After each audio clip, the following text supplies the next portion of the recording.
Success is something you attract by becoming an attractive person. Success is not something you pursue. It's what you attract by becoming attractive. By becoming attractive to the marketplace. What would do that? Multiple skills, multiple languages, and then some of the things I'm going to talk about the rest of the seminar.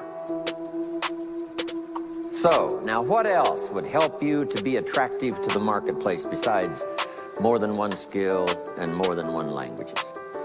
I've divided it into five simple, basic fundamentals of ideas to ponder and think about that will increase your value to the marketplace. Could perhaps, like it did for me, multiply your income by 2, and then multiply it by 3, and then multiply your income by 4, and then by 5. And once you get there, it's not that difficult to multiply it by 10, because all you have to do is make sure you become more valuable and more valuable and more valuable. You don't have to work on the economy, because here's the first note. Each person's income is determined primarily by their philosophy, not by the economy. Once I understood that, then I said, well, I don't have to go to work on the economy. And the answer was no. You only have to go to work on yourself to make yourself more valuable. So now here's 5 things I want to share with you. And the first one is your personal philosophy. What could get you more prepared and ready for cashing in on the opportunity of the 21st century? And here's the first one, personal philosophy. Your personal philosophy is like a guidance system that helps you make decisions what to do, what not to do.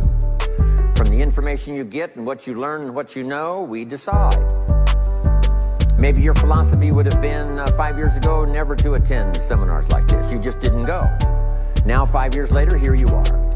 Something happened along the way to change your mindset, saying, hey, for the money and the time, if I just get one good idea and walk away, it certainly is worth the money and the time. So now that little amendment in your philosophy, you now say, I'm going to regularly go, because it doesn't take but a few ideas to make a great difference in your income, personal life, social life, and all the rest. So now you know that's valuable. A change of mind, a change of idea. So that's what personal philosophy is all about. The more we learn, the more we know, the better we're able to make better decisions about 2 major things. Your philosophical guidance system does 2 things. For your notes, number 1, helps you to see the dangers on one side, so you can avoid those. But here's what else your guidance system does. Personal philosophy helps you to see the opportunities on the other side, so that you can expand those, maximize those. And here's what that's called. The game of life is to minimize the dangers and maximize the opportunities. And the more we know and the more we learn, the more experience we gather in sessions like this, from the sermon on Sunday morning to the books we read and all the rest, helps us to keep continually adjusting our philosophical guidance system so that we minimize more dangers, maximize more opportunities. That's really the game of life. I couldn't put it much more simply. So number 1, we're affected by what we know. Now, how do we know more things and learn more things that'll help us readjust our thinking so we can avoid the dangers, maximize the opportunities? Here's number 1, learn from personal experience.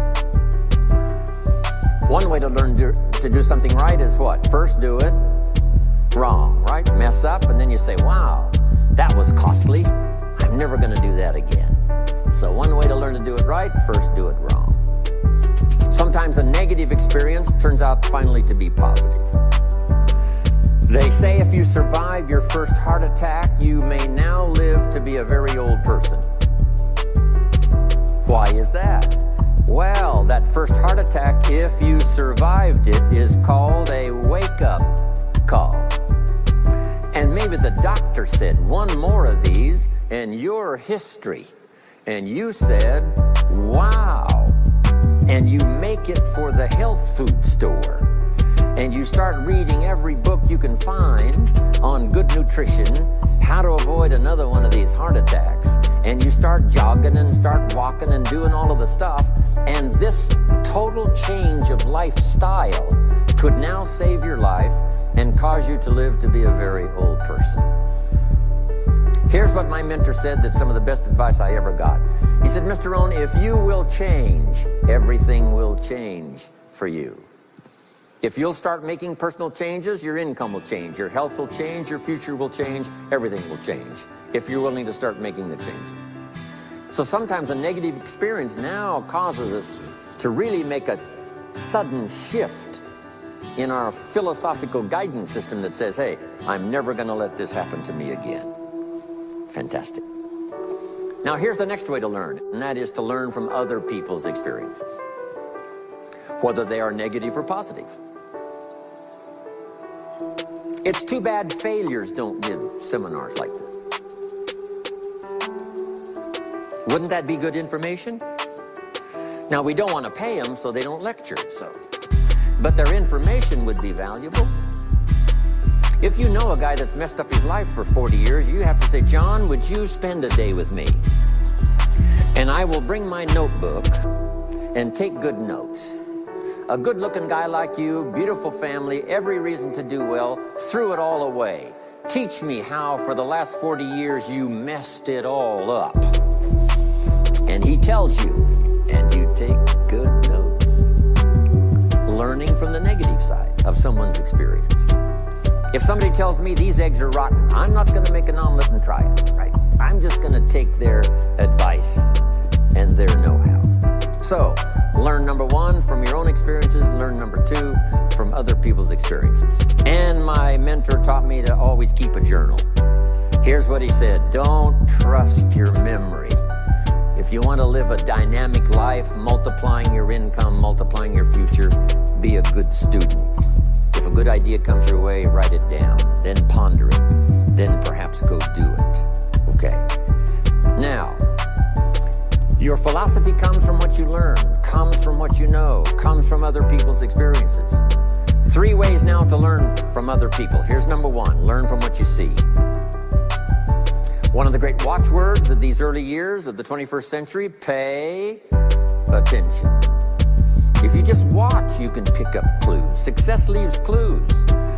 And if you'll be a better observer of the winners and the losers, those that are doing well and those that are falling behind, and just take mental notes and good notes and say, I'm going to adjust what I'm doing based on what I see. Here's number two.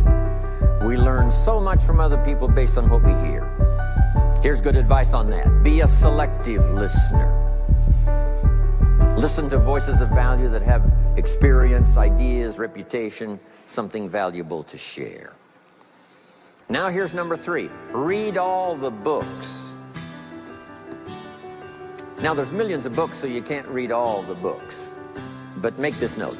Read all the books you need to read to make you as wealthy as you want to be, as healthy as you want to be, as prosperous, as productive, as unique a human being as you want to be. Read all of those books. Don't leave those books go unread. My mentor got me started on my library when I was 25. I got one of the best. If you saw my library, you would be impressed. I haven't read everything in it, but I feel smarter just walking in it, right?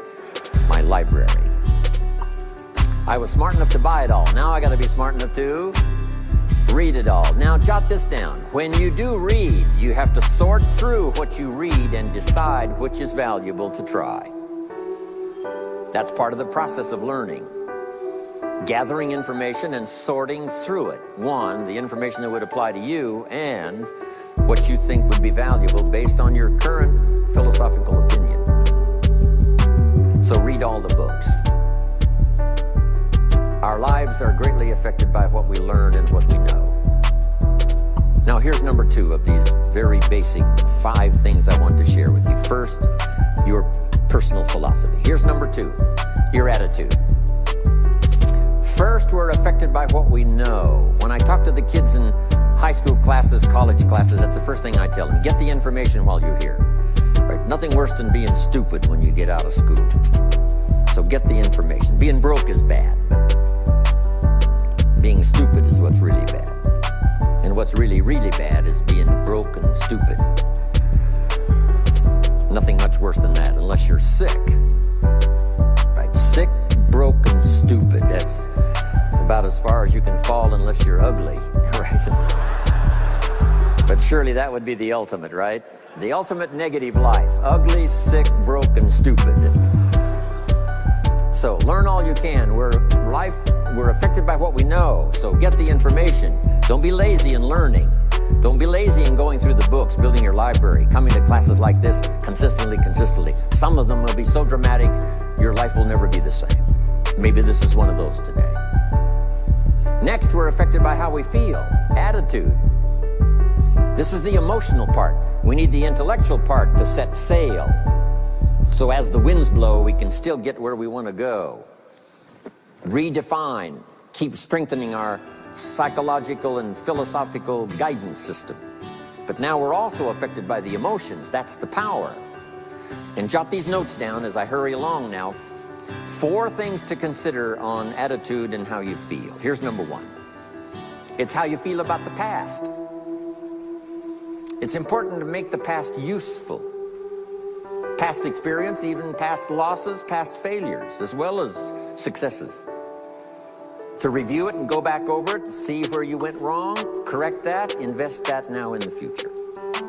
Don't live in the past, and don't carry the past around like a burden, but simply use your past as one of your mentors to help refine mistakes, make some changes that you can invest now in the future. Here's the second attitude. It's how you feel about the future. We look back for experience. But number 2, we look forward for inspiration. Now, where does the inspiration come from? Looking forward. Here it is, learning to set goals. Number 1, decide what you want. Takes more than 5 minutes. Take some time and decide what you want. Where do you want to go? What do you want to do the next 10 years, 20 years?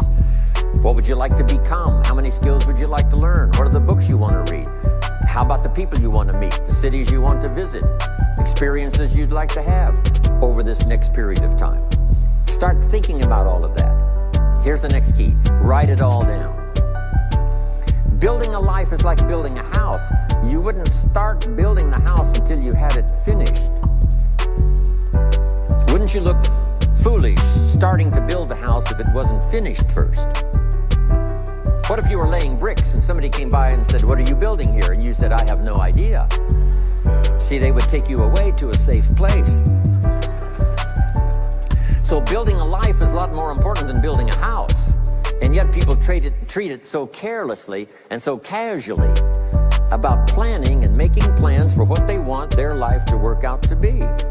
So I'm asking you not to be casual anymore. Start designing the future for yourself, for your family, for your business, for your future. Okay, decide what you want. Okay, so from the past we get experience, from the future we get excitement, inspiration by setting goals. Now here's the next advice. Put everything on your list of goals. Little things, insignificant to someone else but important to you. A goal list is important. You don't have to publish it in the local newspaper. My Japanese friend, Toro Ikeda, San Jose, California, put on his first list, a Caucasian gardener. I said, go Toro.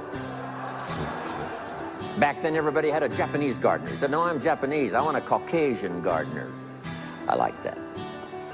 So set goals. Set the goals that'll turn you on, goals that'll get you excited. Put everything on your list. Now, here's the next attitude. It's very important how you feel about everybody. If you want to be a leader extraordinaire, here's what you learn. Each of us need all of us. One person doesn't make an economy. One person doesn't make a symphony orchestra. It takes all of us for each of us to be successful. Each of us need all of us, and all of us need each of us. Each gift is important as we bring it to the table, as we bring it to the country, as we bring it to the community. Learn to appreciate that. Each of us need all of us. Now here's the last one on attitude. It's how you feel about yourself. Nothing more powerful than self-confidence to start multiplying your income by 2, by 3, by 5, by 10. And where does that come from? Make the note.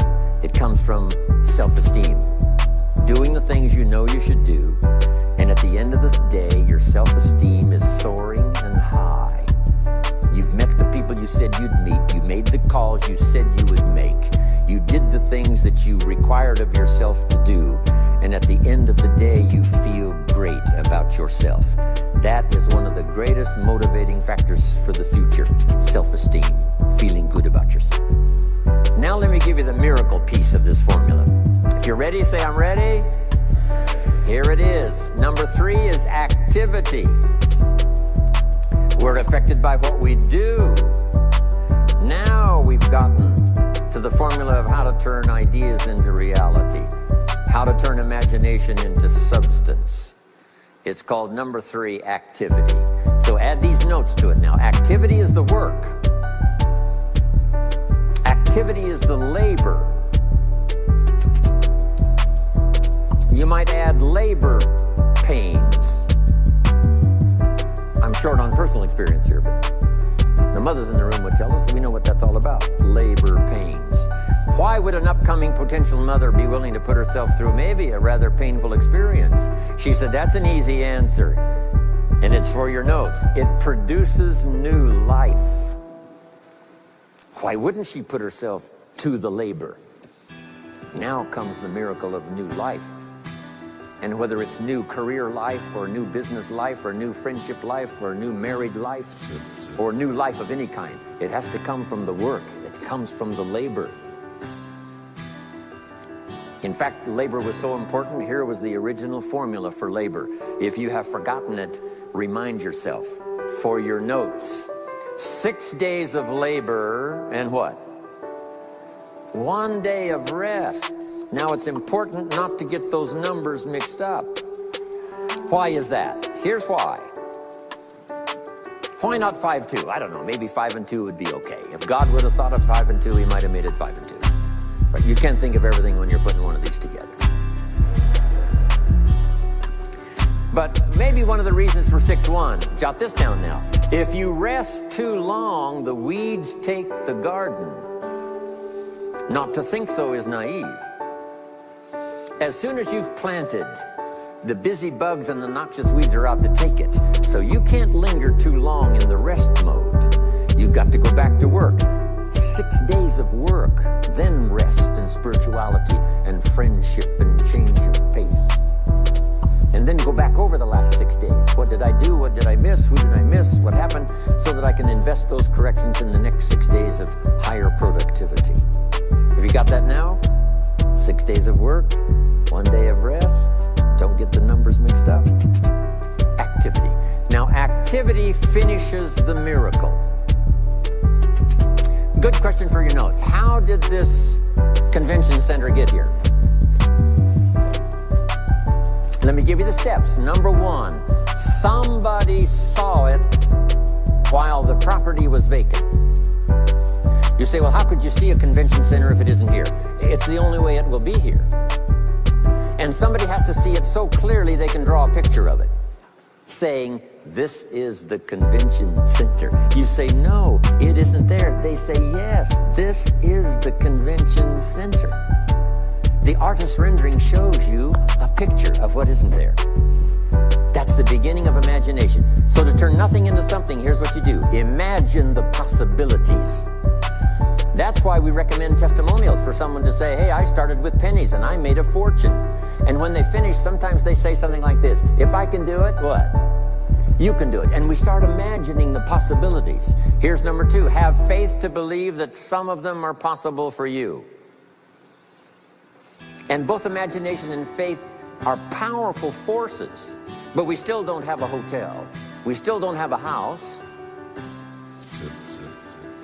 Even though those are powerful forces, it is the beginning. Now, imagination and faith must be deposited in activity or it is wasted. But the finishing touch of the miracle process is now, go to work. Go to work and build a better career. Go to work and build good health. You can't have good health without the work. When did we start hearing that phrase? No pain, what? No gain. You got to do the work. You can read all the books until you're wise. You can have faith and believe until it is extraordinary. But now you must go to work. And if you'll learn to appreciate the work that produces the miracle of good health, the miracle of a career, the miracle of a relationship, the miracle of a fortune. Only humans now can do this. The birds of the field can't do it. No other life form can imagine and create something from nothing. Have faith and then build it to make it real. Only humans. It's an extraordinary gift. Depends on how often you use it. So number one of the ideas I wanted to share with you to make this an extraordinary opening year century for you is philosophy. We're affected by what we know. Second is attitude. We're affected by how we feel. Third is activity. We're affected by what we do. Now here's the final two pieces. Number four, learn to measure progress. Once you've set up a project now, you want to turn nothing into something. Now you must measure your progress. How are you doing? Here's how we teach it to our children. Life expects us to make measurable progress in reasonable time. Measurable progress in reasonable time. That is the game of life. So part of it is not just to set up the proposed project, but as we start working on it, we start measuring how we're doing. Now first, what is reasonable time? You can't ask someone every 5 minutes, how are you doing now? See, that's too soon. Guy says, I haven't left the building yet. Give me a break. Now, we can't wait 5 years. That's too long. So there's reasonable time. So make this note now. What is reasonable time? One, at the end of the day. A conversation a father should have with his daughter today, because the magic is there. If he waits till tomorrow, the magic may be gone. Today. Next is a week. Make that note.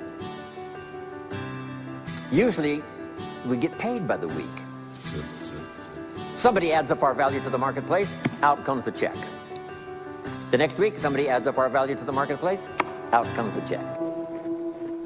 What I learned to do is to change my value to the marketplace so the check kept getting bigger and bigger and bigger. I didn't have to change the economy, I only had to change myself. Measure your own progress. Success is a numbers game. We demand it of our children. How many years do you want your child to spend in 4th grade? Approximately. About 1 year, right? You say, well, if they're nice kids, would you give them 3 or 4 years? You say, no. This is not a nice game. This is getting ready for the future. This is getting ready for the challenges and the opportunities. You can't linger in 1 grade more than 1 year. Now make this note. The same should go for us as adults.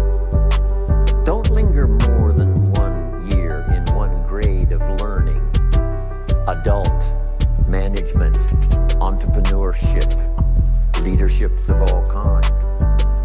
Keep up the pace of learning. The numbers. Measure. Count. Now here's the key. Face the truth. If you're only making this much progress, there's no use trying to kid the world, no use trying to kid anybody else, and especially don't kid yourself. If in a period of time you've only made so much progress, you just got to swallow hard and say, this is the truth. I've got to face it. Now, what could I do to start increasing my progress and make my health better, make my income better, make my investments better, make my value to the marketplace much better, get busy learning the second skill and the third skill and the next language and the next language to increase my value. I got to get busy and do that. See, if you will do that, I promise you, one of the greatest motivating factors in the world is progress. And if you'll measure it, you'll get excited. Now here's number 5 of the 5 major things I wanted to share with you to make these opening years of the 21st century really pay off for you. And here's the word, lifestyle. learning to live well, because the ultimate essence of life is not a Ferrari. The ultimate essence is not a home. The ultimate essence is not a bank account. It's not $1 million. It's not a fortune. Here it is. The ultimate essence of life is learning to live a good life. That's the key. Whether you have modest resources or whether you have mega millions, either way, the real key is learning to live a good life. And so in my closing 5 minutes, let me give you what I think is a good list. Now, this is the short list. In other presentations, I cover a longer list, but this is called Jim Rohn's short list for living the good life. Here it is. Number 1, productivity. You really won't be that happy if you don't produce. And here's the next bit of advice on that. Produce to the max if you possibly can. To produce a little is okay. To produce enough is okay. To produce some to get by is all right. But why not try productivity to the max? Had it going, get it, my mama stuck on welfare. Need a new Mercedes, I need a bitch like Offset. Windows tinted, you can see me now. Your girl on me, you can ask her house. Condo in the city, I moved up off the trap spot. Who gets familiar? Yante, nigga, these is diamonds. Money tall just like the alpha top. Too much flexing, I cannot slow down.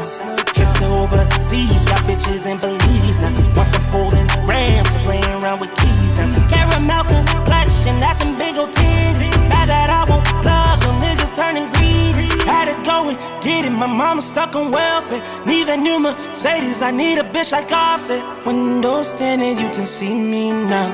Your girl on me, you can ask her house.